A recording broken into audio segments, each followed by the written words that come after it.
दिल्ली के मुख्यमंत्री जी ने जब ये खुलासा किया था कि भारतीय जनता पार्टी के नापाक इरादे, भारतीय जनता पार्टी की नापाक कोशिशें, भारतीय जनता पार्टी के द्वारा लोकतंत्र और संविधान की हत्या किए जाने की कोशिश ऑपरेशन लोटस के तहत दिल्ली में भी हो रही है, तो हमसे एक सवाल पूछा जाता था, इसके प्रमाण क्या है, इसके प्रमाण क्या है, इसके सबूत क्या है। और यह कहा जाता था कि दिल्ली में ऑपरेशन लोटस चल रहा है, इस बात का कोई प्रमाण नहीं है आपके पास। और उस वक्त भी हमने कहा था कि समय आने पर प्रमाण हम लोग देंगे।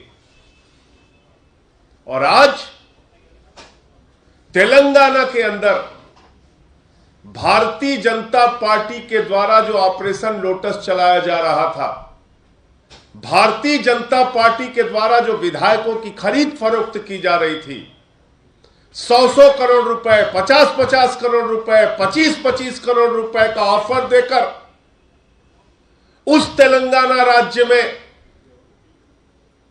सरकार गिराने की कोशिश की जा रही थी, जहां पर कि बीजेपी के मात्र 3 विधायक हैं, 3 विधायक, टीआरएस के 104 विधायक हैं, बीजेपी के मात्र 3 विधायक हैं। और लोकतंत्र की हत्या करने की इनकी सोच और साजिश देखिए कि जिस राज्य में मात्र 3 विधायक हैं, उस तेलंगाना की भी सरकार गिराने की ये कोशिश कर रहे हैं। और कितना दाम लगा रहे हैं? विधायकों की बोली लगा रहे हैं 100 करोड़, 50 करोड़, 25 करोड़, 40 करोड़।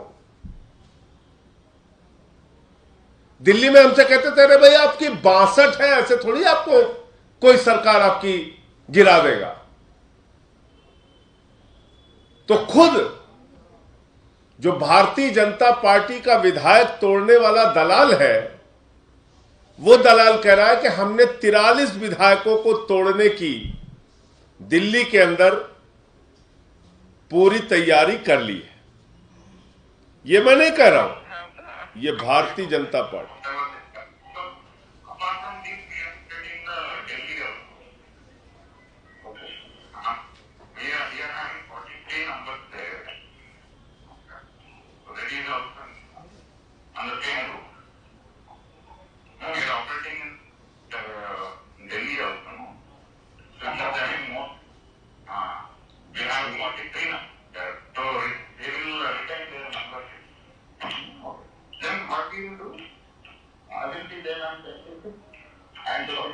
ये जो बीजेपी का दलाल है, ये बातचीत में कह रहा है कि दिल्ली में 43 विधायक हमारे संपर्क में हैं और हम उनको तोड़ने की कोशिश कर रहे हैं। और यही प्रयोग जो दिल्ली में हम कर रहे हैं, यही तेलंगाना में कर रहे हैं। भारतीय जनता पार्टी इस देश में कोई राजनीतिक दल नहीं है।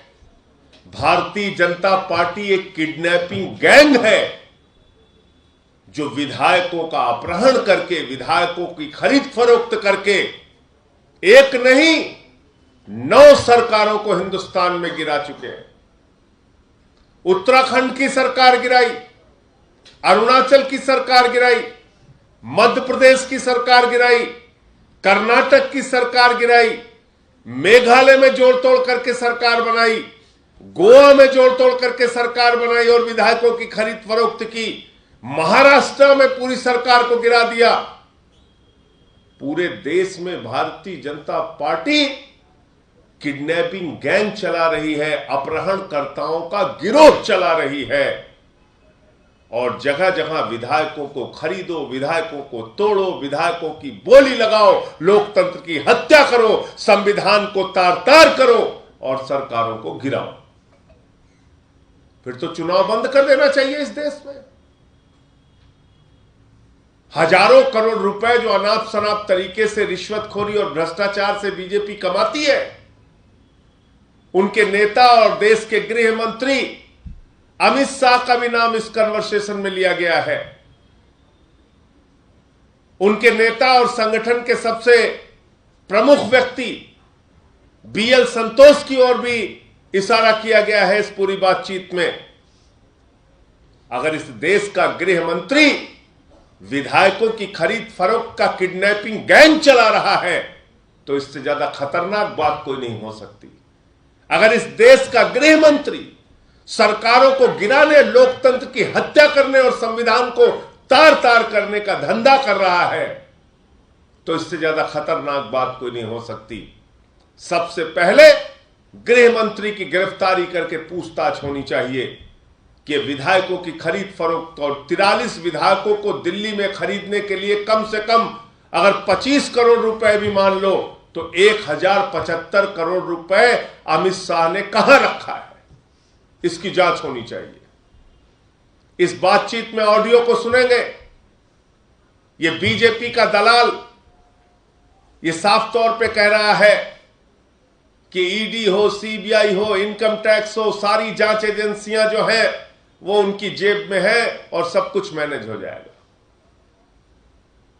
ये हो रहा है।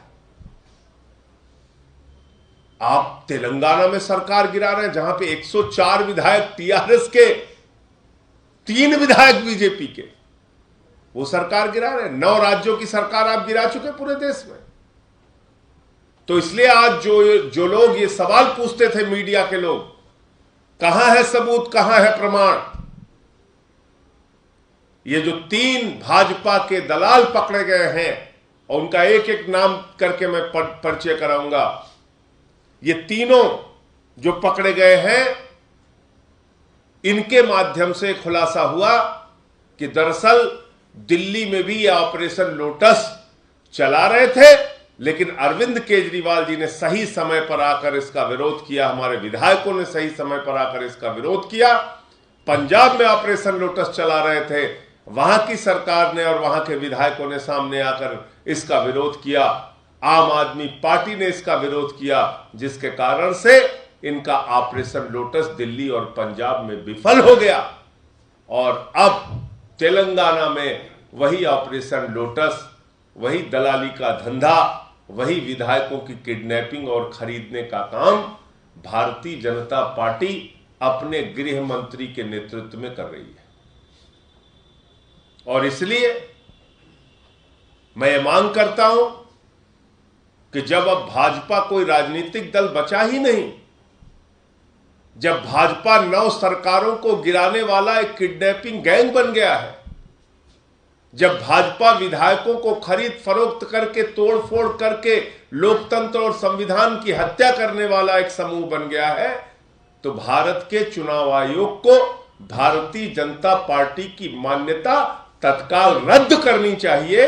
भारतीय जनता पार्टी को एक राजनीतिक दल कहे जाने का अधिकार नहीं है और देश के गृह मंत्री को, अमित शाह जी को गिरफ्तार करके पूछताछ होनी चाहिए कि इस तेलंगाना के ऑपरेशन में 1075 करोड़ रुपए दिल्ली का जो 43 विधायकों को खरीदने का है, तेलंगाना में जो ऑपरेशन हुआ है, वहां जो ऑपरेशन लोटस पकड़ा गया है, इसके सबके पीछे उनकी क्या साजिश, क्या रणनीति, किस किस प्रकार के गुनाह वो कर रहे थे।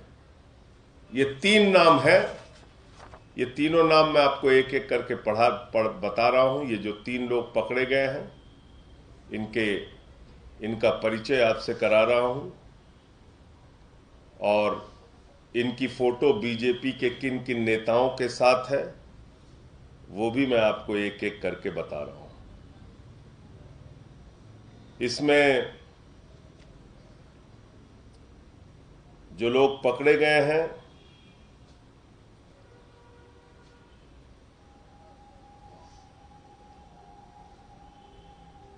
एक एक करके मैं आपका परिचय इनसे कराता हूं। ये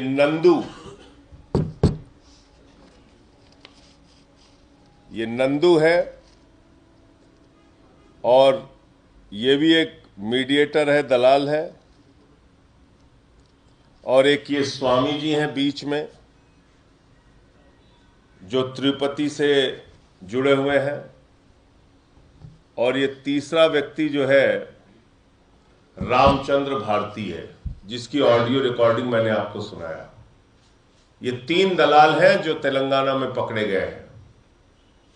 केसीआर जी की सरकार ने इन तीनों दलालों को पकड़ा है जो वहां ऑपरेशन लोटस चला रहे थे। और इसमें से रामचंद्र भारती, जिसका ऑडियो क्लिप मैंने अभी आपको सुनाया, जो ये कह रहा है कि 43 विधायक दिल्ली में उसने खरीदने का पूरा प्लान बनाया था, इस बात को जो ये कह रहा है रामचंद्र भारती,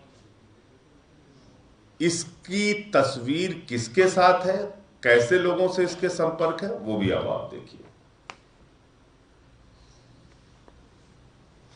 दत्तात्रेय जी को आप जानते होंगे, बहुत बड़े नेता हैं, संघ के, बीजेपी से इनके क्या रिश्ते हैं, छिपे नहीं है आपसे।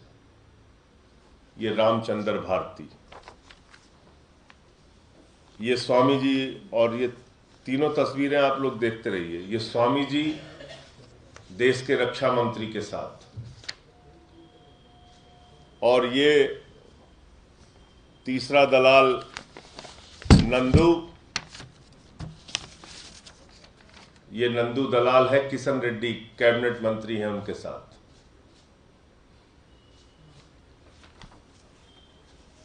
तो बीजेपी जहां जीत नहीं पाती, वहां अपना किडनैपिंग गैंग सक्रिय कर देती है। महाराष्ट्र, मध्य प्रदेश, कर्नाटक, मैंने बताया बहुत सारे उदाहरण। ईडी, सीबीआई, पुलिस सब इनके जेब में रहती है। तो इस देश का लोकतंत्र बचेगा कैसे? इस देश का संविधान बचेगा कैसे? सरकारें बचेंगी कैसे? जब देश की कानून व्यवस्था की सबसे बड़ी जिम्मेदारी जिस व्यक्ति के कंधे पे है, देश का गृह मंत्री, जब उसके नेतृत्व में यह खरीद फरोख्त का धंधा चल रहा है पूरे देश के अंदर, तो आप मुझे बताइए कि कैसे सरकारें चलेंगी, कैसे सरकारें बचेंगी? और यही कारण है कि दिल्ली में हमारे नेताओं पे तमाम फर्जी मुकदमे, ईडी के, सीबीआई के, तमाम दिल्ली पुलिस के मुकदमे किए जाते हैं, सिर्फ और सिर्फ सरकार गिराने और दबाव बनाने के लिए। मैं मांग करता हूं चुनाव आयोग से, इस किडनैपिंग गैंग की मान्यता रद्द की जाए। भारतीय जनता पार्टी कोई दल के रूप में स्वीकार नहीं किया जा सकता। वो दल नहीं है, वो सरकारों को गिराने और विधायकों की खरीद फरोख्त करने वाला किडनैपिंग गैंग है। देश के गृह मंत्री को गिरफ्तार करके उनसे पूछताछ की जाए कि ये तेलंगाना का ऑपरेशन लोटस, दिल्ली का ऑपरेशन लोटस और पंजाब का ऑपरेशन लोटस चलाने में उनकी क्या भूमिका है, जो इस ऑडियो क्लिप में सामने आ रही है। और इसके साथ साथ ये जो लोग गिरफ्तार हुए हैं, इनके भाजपा के किन किन नेताओं से रिश्ते हैं। वीएल संतोष हो, चाहे गृह मंत्री हो, चाहे जो भी हमारे भारतीय जनता पार्टी के नेताओं का इसने नाम लिया है, और हमारे विधायकों को खरीदने की चेष्टा जिन लोगों ने की है, साजिश जिन लोगों ने की है, उनका क्या रोल है, वो सामने आना चाहिए। आपके कोई प्रश्न हो? सर, पहले भी आरोप लगे हैं, मनीष सिसोदिया ने भी बोला है कि मुझे भी खरीदने की कोशिश की गई। तो क्या ये उसी का पार्ट आपको लग रहा है कि इसी में जो 43 विधायकों की बात चल रही है, वही विधायक हैं? निश्चित रूप से वही ऑपरेशन है जो अभी तेलंगाना में पकड़ लिया गया। दिल्ली में हम लोग समय रहते जग गए। हमारे विधायकों ने मीडिया के सामने आके इनकी इस पूरी किडनैपिंग गैंग की साजिश का खुलासा कर दिया। पंजाब में हमारे विधायकों ने इसका खुलासा कर दिया। काम दरअसल यही कर रहे हैं ये हर जगह। या तो इनकी सरकार बना दो, और सरकार नहीं बनाओगे तो सरकारों को खरीद फरोख्त करके गिरा देंगे। सर, गुजरात में यूसीसी लाने की बात चल रही है। चुनावों के ठीक पहले यूनिफॉर्म सिविल कोड की बात हो रही है। आपको लगता है कि चुनाव की एजेंडा है? ये अभी आपके माध्यम से मुझे जानकारी हुई, मुझे पता नहीं है क्या मामला है ये। एक मामला एलजी से जुड़ा है, जो फाइल की बात कर रहे थे, रेड लाइट ऑन गाड़ी ऑफ, वो वापस लौटा दी है। कहा है कि आप शोषण कर रहे हैं, जो वॉलंटियर्स हैं उनका इसमें कुछ अब तक हुआ नहीं है, कोई फायदा होता नहीं है, तो दोबारा से इसको दोबारा भेज दिया है सरकार को, जिन्हें बहुत सारी बातें की। देखिए, इस देश में कई तरह की बीमारी फैली हुई है, डेंगू की, मलेरिया की, तमाम तरीके के वायरल फीवर की। तो मैं ये मानता हूं कि हमारे एलजी साहब स्वस्थ रहें और उनको इनमें से कोई बीमारी ना पकड़े, लेकिन उनको एक बीमारी ने पकड़ लिया है, अब उसका इलाज नहीं मिल रहा है। वो एक लाइलाज बीमारी के शिकार हो गए हैं हमारे एलजी साहब। उनका इलाज कैसे होगा, कहां होगा, मुझे इस बात की चिंता है। और उस बीमारी का नाम है छपास बीमारी। उस छपास बीमारी के तहत एलजी साहब को अगर आप कहिए कि साहब सुबह है तो कहेंगे नहीं नहीं रात है, आप कहिए रात है तो कहेंगे नहीं नहीं बड़ी धूप हुई है। तो उनको एक छपास की बीमारी है। अब उस बीमारी का इलाज डेंगू, मलेरिया, वायरल फीवर, इन सब का तो इलाज है, सारे लोग उस काम में जुटे हुए हैं, लेकिन जो उनकी छपास की बीमारी है उसका कोई इलाज नहीं मिल रहा है। अब कैसे होगा, मैं तो प्रभु से प्रार्थना करता हूं कि उनकी छपास की बीमारी का इलाज करे और दिल्ली की प्रगति में वो थोड़ा बहुत काम करें तो अच्छा रहेगा। मतलब मैं एक ऐसा एलजी देख रहा हूं दिल्ली में जो प्रदूषण के समर्थन में खड़े हैं, कह रहे नहीं नहीं प्रदूषण तो होना ही चाहिए, ये सारी चीजों का हम विरोध करेंगे, कैसे दिल्ली में प्रदूषण बढ़ेगा उसकी चिंता हमारे एलजी साहब को सता रही है। तो ये तो बड़ी अजीब बात है कि जो दिल्ली की जनता के हित में फैसले हैं उसके भी खिलाफ खड़े हो जाते हैं। कभी छठ पूजा के खिलाफ खड़े हो जाएंगे, कभी रेड लाइट पर ऑन ऑफ की स्कीम के खिलाफ खड़े हो जाएंगे। पूरे फिर से मैं कह रहा हूं, मकसद वही है, छपास। तो छपास बीमारी का जल्द ही इलाज हो और जल्द ही वो इस बीमारी से बाहर आए, ऐसी मैं प्रभु से प्रार्थना करता हूं। उसी में सूत्रों के हवाले से ये भी लाइन आई है कि गोपाल राय और मुख्यमंत्री तक को कहा गया है कि झूठ फैला रहे हैं और पब्लिसिटी के लिए इस तरह का काम करते हैं। देखिए, आप मुझे बताइए कि जो योजना कई वर्षों से चली आ रही है उस पर आप अनावश्यक रोक लगाते हैं। छठ पूजा के घाट पर दिल्ली सरकार बेहतरीन से बेहतरीन व्यवस्था करती है और घाटों की संख्या हमने बहुत बड़े पैमाने पर बढ़ाई है, आप उस पर राजनीति करते हैं तो इसको आप क्या मानेंगे? दिल्ली प्रदूषण मुक्त रहना चाहिए या नहीं रहना चाहिए? दिल्ली को प्रदूषण मुक्त बनाने के लिए हमारी सरकार कुछ अच्छे कदम उठाए या ना उठाए? और अगर उसमें अड़ंगा लगा रहे हैं एलजी साहब तो मैं तो फिर वही कहूंगा कि उनको छपास की बीमारी है, उसका इलाज मिल नहीं रहा है। धन्यवाद। संजय जी, गुजरात चुनाव